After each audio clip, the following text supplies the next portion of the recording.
My husband's secret daughter called me mom in front of 23 people. And that's how I found out he had another family. Not through text messages, not through a private investigator, not through a suspicious receipt or a late-night confession. A 14-year-old girl looked directly at me across a Thanksgiving dinner table and said one sentence that detonated my entire life. Dad said you'd probably cry when you finally met me. The room went silent. I mean, truly silent. The kind of silence where you suddenly become aware of tiny sounds. A fork touching a plate. The refrigerator humming in the kitchen. The football game playing softly in another room. Everyone froze. Everyone except me. Because I hadn't understood what she meant yet. At first, I actually smiled. I thought maybe she was joking. Maybe I missed context. Maybe this was some strange family prank. Then I looked at my husband and saw absolute terror on his face. That was the moment my stomach dropped. Because guilty people have a look. A very specific look. Their eyes widen. Their color disappears. Their entire body becomes rigid. Like they're waiting for impact. Like they know the train has already left the tracks. And Daniel looked exactly like that. That should have been the worst moment of my life. It wasn't. Not even close. Because I didn't know the whole truth yet. I only knew enough to realize something was terribly wrong. The actual truth came later, piece by piece, lie by lie, like someone slowly pulling shards of glass out of a wound. But before I explain Thanksgiving, you need to understand who Daniel was, or who I thought he was. For 15 years, I believed I was married to the most reliable man on earth. The kind of husband other women envied. The kind of father people praised. The kind of person who remembered birthdays and anniversaries. The kind of guy who fixed things around the house without being asked. He packed lunches, paid bills on time, called his mother every Sunday, volunteered at church events. You know the type.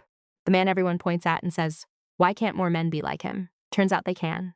They just need enough practice. Looking back now, I think Daniel's greatest talent wasn't lying.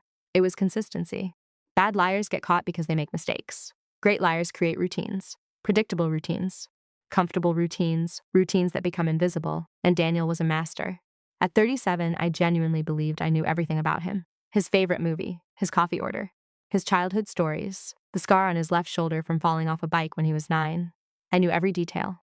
Or so I thought. Funny thing about secrets, they don't require hiding everything. They only require hiding the right thing. We met when I was 22. I worked as a receptionist at a dental office.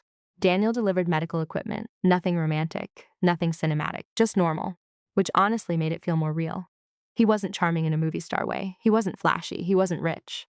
He was safe, comfortable, dependable. At least that's how he appeared. Our relationship moved slowly. Dinner dates.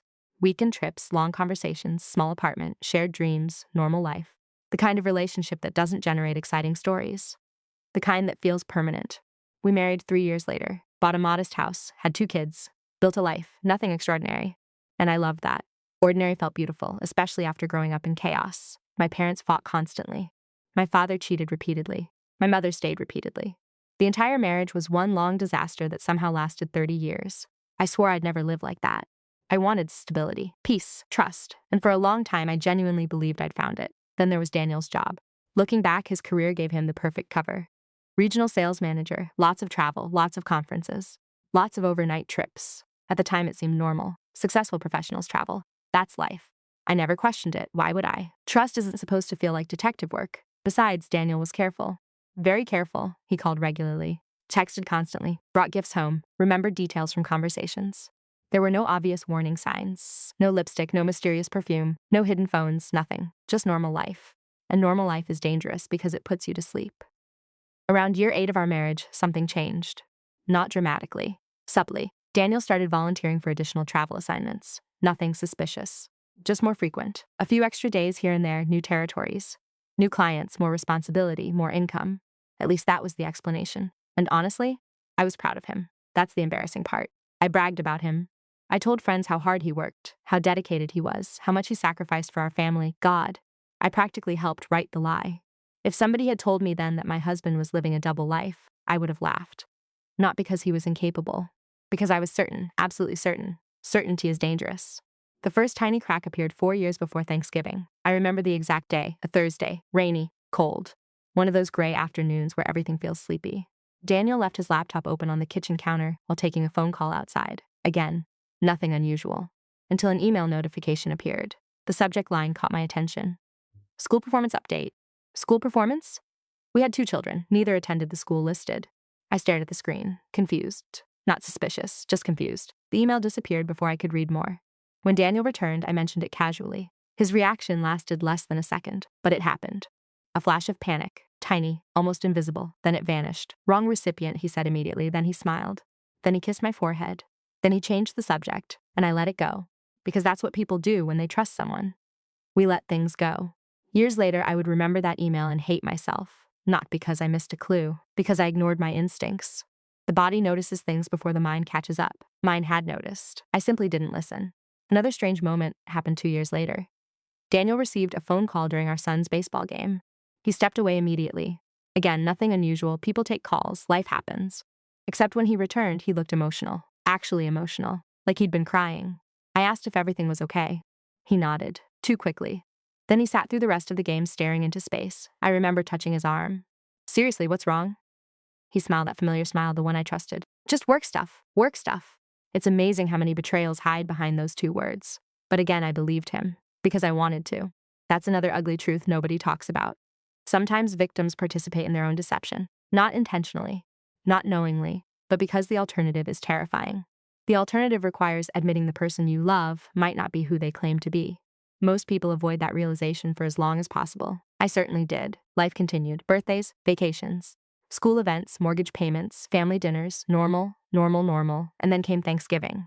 The day everything shattered. My sister hosted that year. Big gathering, extended family, neighbors, friends. Way too many people. The house smelled like turkey, cinnamon, and stress. Children ran through hallways screaming. Adults pretended to enjoy political discussions. The usual holiday chaos. Daniel seemed distracted all morning. At the time, I assumed it was work. Of course I did. Everything was always work. Around 4 in the afternoon, the doorbell rang. My sister answered. Then another family entered. People I didn't recognize. A woman, a teenage girl, a younger boy, maybe 10 years old. I assumed they were friends. Or neighbors. Or relatives from my brother-in-law's side. Nobody introduced them immediately because Thanksgiving gatherings are messy. People mingle. Conversations overlap. Life happens. So I didn't think much about it. The teenage girl kept looking at Daniel, though. That part I noticed. Not suspiciously. More like excitement, recognition, familiarity. At one point, she smiled at him and he smiled back. Again, nothing obvious. Nothing that screamed danger. Just enough to register. Dinner started around 5. Everyone squeezed around tables. Kids at one table, adults at another. The usual arrangement. I ended up directly across from the teenage girl. She seemed nervous, excited, fidgety. The woman beside her kept whispering things, encouraging things, almost coaching her. At the time, I found it odd, but not alarming. Then came dessert, and my entire life exploded. Someone made a joke. I don't even remember who. Everyone laughed. The teenage girl looked directly at me, smiled, and said, "Dad said you'd probably cry when you finally met me." The room froze. Instantly. Like somebody had pressed pause on reality. I remember blinking, waiting for context, waiting for the punchline, waiting for someone to explain. Nobody did. Instead, I looked at Daniel and saw pure horror, not confusion, not surprise. Horror, the girl's smile disappeared immediately because she realized something terrible. She looked at Daniel, then at me, then at the woman beside her.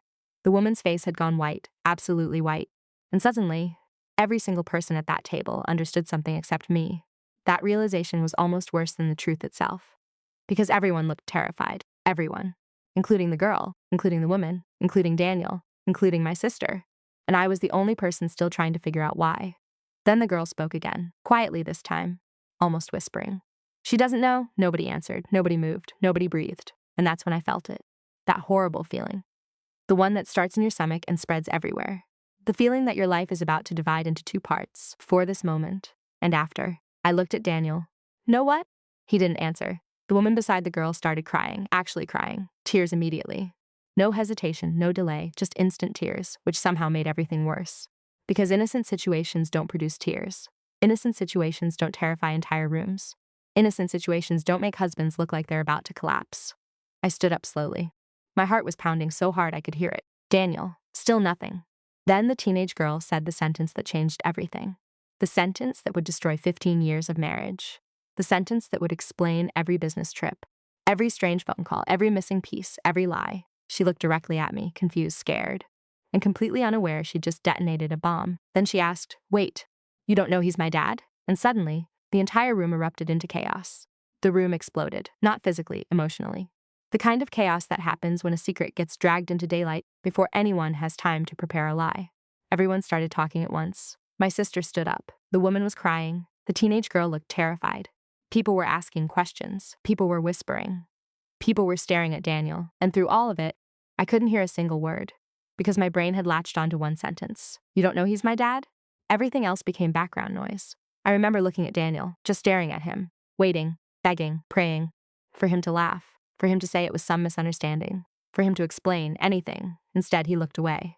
And that's when I knew. The moment he broke eye contact, the moment he couldn't look at me, that was my answer. 15 years, gone, just like that. I wish I could tell you I handled it with dignity. I didn't. I walked straight toward him, not fast, not dramatic, just numb. Then I asked the simplest question possible. Is she yours? Silence. I could literally hear people holding their breath. Then Daniel nodded, just once. A tiny movement, and somehow that tiny movement destroyed more than any speech ever could. My knees nearly gave out. The teenage girl started crying immediately. Not because of me, because she had finally realized what she'd done. What she'd accidentally revealed. Poor kid. I wasn't angry at her. Not then, not later, not ever. She wasn't the villain. She was just the messenger, and messengers usually suffer the most. The woman beside her stood up. Please. I looked at her, really looked at her for the first time. Late 30s. Pretty exhausted. The kind of exhaustion that comes from carrying secrets too long. And suddenly I realized something horrifying. She wasn't shocked. She wasn't confused. She knew exactly who I was. Which meant she'd known about me all along. 7 years, maybe more. I felt sick, actually sick. I pushed my chair back and walked out of the dining room. Nobody stopped me. Nobody knew how. Because what exactly do you say to someone whose life just exploded? The answer is nothing. There are no words. I ended up in my sister's laundry room, of all places, surrounded by detergent bottles and folded towels. It's funny what the brain does during trauma. You don't seek beauty, you seek privacy. And apparently the laundry room felt safe. I sat on the floor and cried. Not graceful crying, not movie crying. Ugly crying, the kind where your chest hurts, the kind where breathing becomes difficult, the kind where you genuinely feel like you're dying. Because in a way, something was.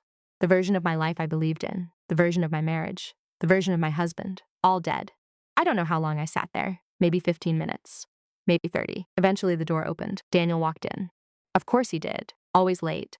Even when confessing, he closed the door behind him. I didn't look at him, I couldn't. Not yet. Please let me explain. There it was, the universal slogan of people who got caught, not people who are sorry. People who got caught. I laughed, actually laughed. It sounded horrible. Broken. What exactly are you explaining? Silence. Then, it wasn't supposed to happen like this. I looked up immediately. Because that sentence told me everything. Not supposed to happen like this. Not, I'm sorry. Not, I made a terrible mistake. Not, I hurt you. No, his concern was the exposure, the timing, the discovery. The logistics, not the betrayal. I stood up slowly. How long? His shoulders dropped. He knew there was no escaping now. 7 years. 7 years. The number hit me harder than the daughter. Harder than the affair. 7 years. That's nearly half our marriage. 7 years of lies. 7 years of pretending. 7 years of kissing me goodbye in the morning. 7 years of family vacations. 7 years of anniversaries. 7 years of looking directly into my eyes while lying. Do you know what 7 years means? It means the affair wasn't a mistake. It wasn't weakness. It wasn't temporary. It was a second life. An entire second life. I remember feeling strangely calm, dangerously calm. Because some pain is too big for immediate emotion. Your brain shuts down, protects itself. What about the boy? His face changed, just slightly. Enough. Suddenly my stomach dropped again. No, no. Please no, Daniel. Silence. Is the boy yours too? His eyes filled with tears, and that was answer enough. I physically stumbled backward. I actually hit a shelf behind me. Because suddenly this wasn't one child. This wasn't one affair. This wasn't one mistake. This was a family, a complete family, a daughter, a son, a mother, a father, a whole secret world existing parallel to mine, and somehow I never knew. I thought that was the worst part. I was wrong. Because that's when Daniel told me about Emily, the woman. The other woman. Her name was Emily, and according to Daniel, she wasn't a fling. She wasn't random. She wasn't temporary. She was someone he'd loved before meeting me. Someone he'd reconnected with years later. Someone he never got over. I hate that phrase, never got over. People say it like it's romantic. It's not. It's selfish. If you're not over someone, don't marry somebody else. It's actually pretty simple. But apparently simplicity wasn't Daniel's thing. The story spilled out of him after that, like a dam breaking. 7 years earlier, he'd attended a conference, met Emily again, started talking, started texting, started meeting, then eventually started sleeping together. One terrible decision became 2, then 10, then 1,000, until eventually the lie became too large to stop. And somewhere along the way, Emily became pregnant, then pregnant again. And instead of choosing, he chose both families, both lives, both realities. I stared at him, completely numb. Did you ever plan on telling me? He couldn't answer, which answered everything. The truth? I don't think people like Daniel plan anything. They just keep postponing consequences. Tomorrow, next month, next year, until reality forces the issue. Then they act surprised. The laundry room door opened again. My sister stepped inside. Her face was red from crying. She looked furious, not at me, at him, which confused me.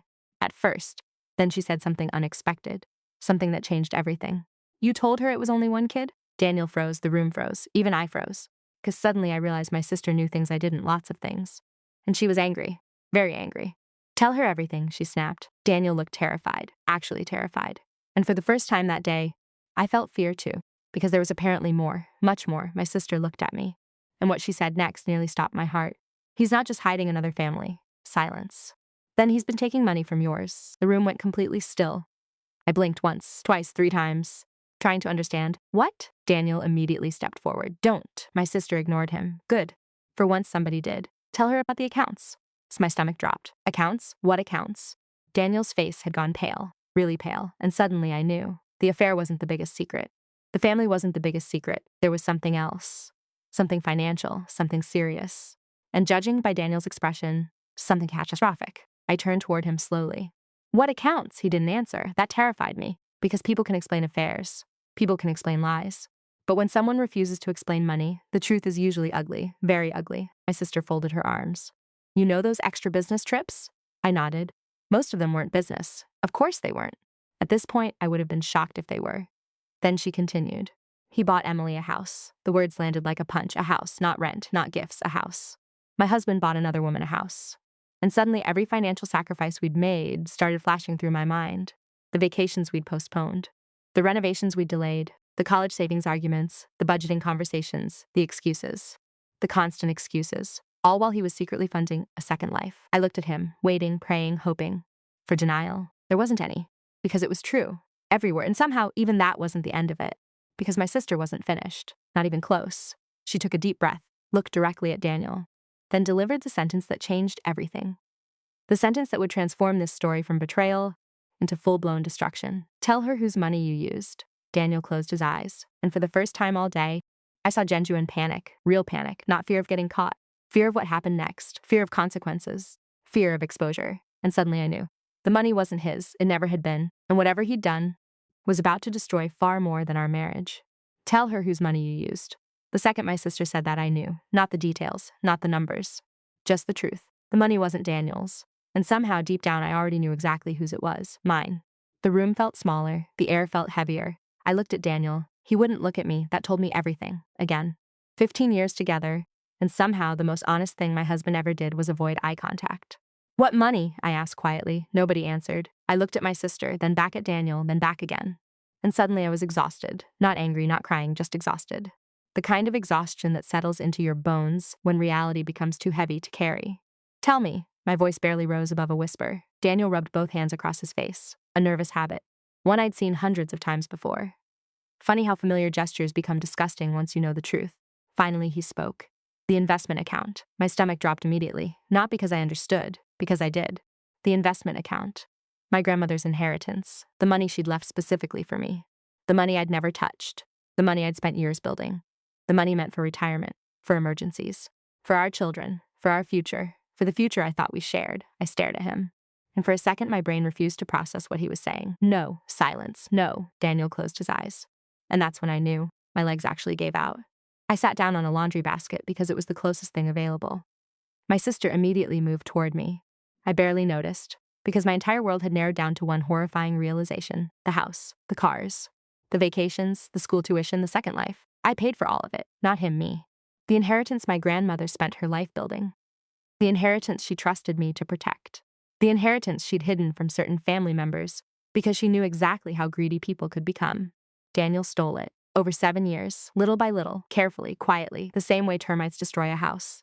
You don't notice until the structure collapses. How much? Nobody answered. I looked up.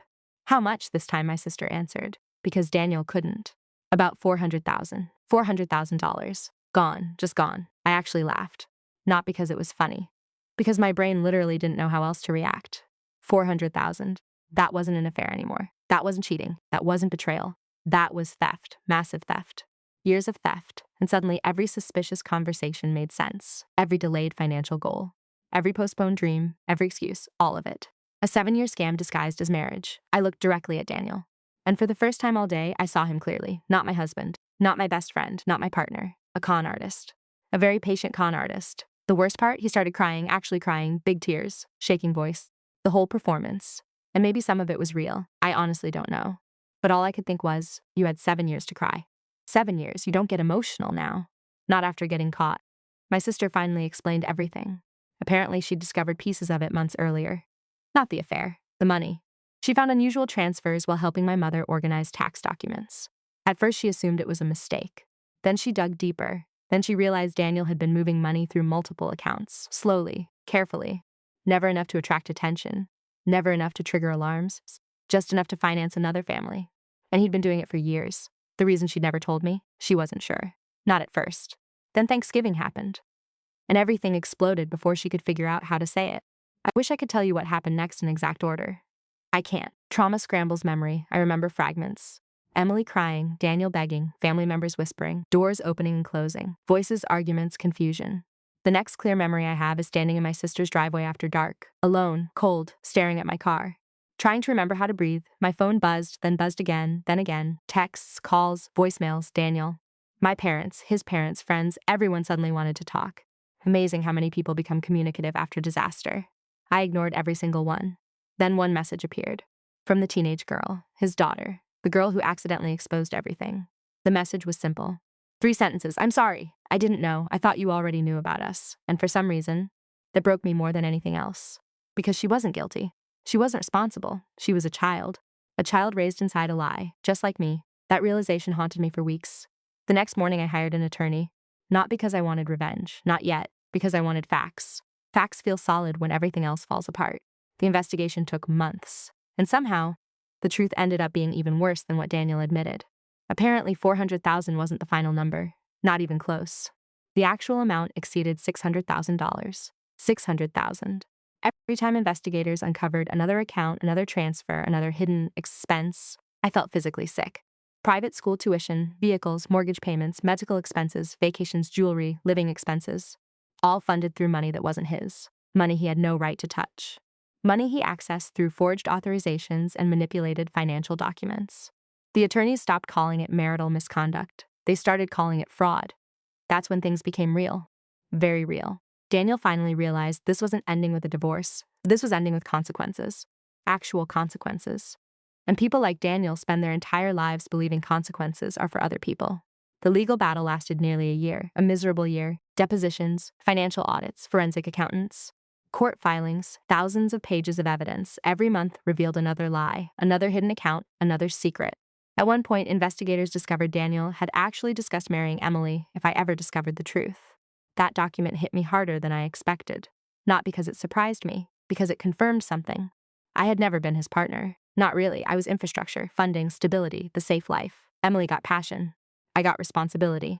And somehow he convinced himself that was love. Meanwhile, his second family began collapsing.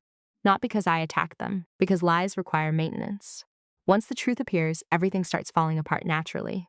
Emily learned details she never knew. The money, the fraud, the manipulation. Apparently, Daniel lied to her too. Of course he did. People capable of living double lives don't suddenly become honest in selective situations. She believed he was separated. Then believed he was trapped in a loveless marriage. Then believed financial support came from business success. Lie after lie after lie. The irony was incredible. The woman who helped destroy my marriage eventually realized she'd been conned too. Not equally. Not even close. But enough. She left him before the divorce finalized, just walked away. 2 families destroyed. One man standing in the center wondering what happened. Classic. The public exposure came later. A local news article. Then another. Then a larger piece focusing on financial fraud. Nothing national, nothing sensational, just enough. Enough for neighbors. Enough for coworkers. Enough for everyone who spent years calling Daniel a great husband. A role model, a family man. Funny how reputations collapse. Years to build, minutes to destroy. The divorce hearing happened 18 months after Thanksgiving. I remember almost nothing about the building. Almost nothing about the judge. Almost nothing about the lawyers. What I remember is Daniel. He looked smaller, older, defeated. Not because of me, because reality finally caught him. There was no second life anymore, no secret family. No hidden money, no carefully balanced lies. Just consequences. The judge's ruling was devastating for him. Financial restitution, asset liquidation, additional penalties, oversight investigations, everything. By the end, most of what he'd spent years building was gone. Not because I demanded destruction, because actions have costs, and eventually somebody pays them. Walking out of court felt strange. I expected victory. Instead, I felt relief. Pure relief. Like finally putting down a weight you'd carried so long you forgot it existed. The real ending came 6 months later, not in a courtroom, not in a lawyer's office. Not during some dramatic confrontation, it happened in a coffee shop. I was reading emails, working, living, healing. Normal things. Then someone approached my table. I looked up and saw her his daughter, the girl from Thanksgiving. She looked nervous, terrified honestly, like she expected me to scream. Instead, I smiled, a little, carefully. She sat down. We talked for nearly 2 hours about school, life, her mother, everything. Eventually, she asked the question she'd clearly carried for a long time. Do you hate me? The fact that she even needed to ask nearly broke my heart. I reached across the table and told her the truth. No, immediately, without hesitation, because I didn't, never did. She wasn't the lie. She was evidence of it. Big difference, she cried. I cried. The waitress probably thought something terrible happened. Ironically, it was one of the healthiest conversations I'd had in years. Before leaving, she told me something that stayed with me forever. I always thought Dad was the hero. I nodded. Because I understood. Then she added, but heroes don't need this many lies. And honestly, that was the perfect summary. Years later, people still ask whether I regret exposing him. Whether I regret fighting. Whether I regret refusing reconciliation. No, not for 1 second. Because here's the truth nobody tells you about betrayal. The worst part isn't losing the person. The worst part is losing yourself trying to protect them. And once I stopped protecting Daniel, I finally found myself again. Not the woman before Thanksgiving, she's gone forever, but someone stronger. Someone harder to manipulate. Someone who understands that trust should never require blindness. Today, the inheritance is mostly recovered. The divorce is finalized, the lies are dead. And every Thanksgiving, I make exactly one toast. Not about forgiveness, not about family, not about moving on.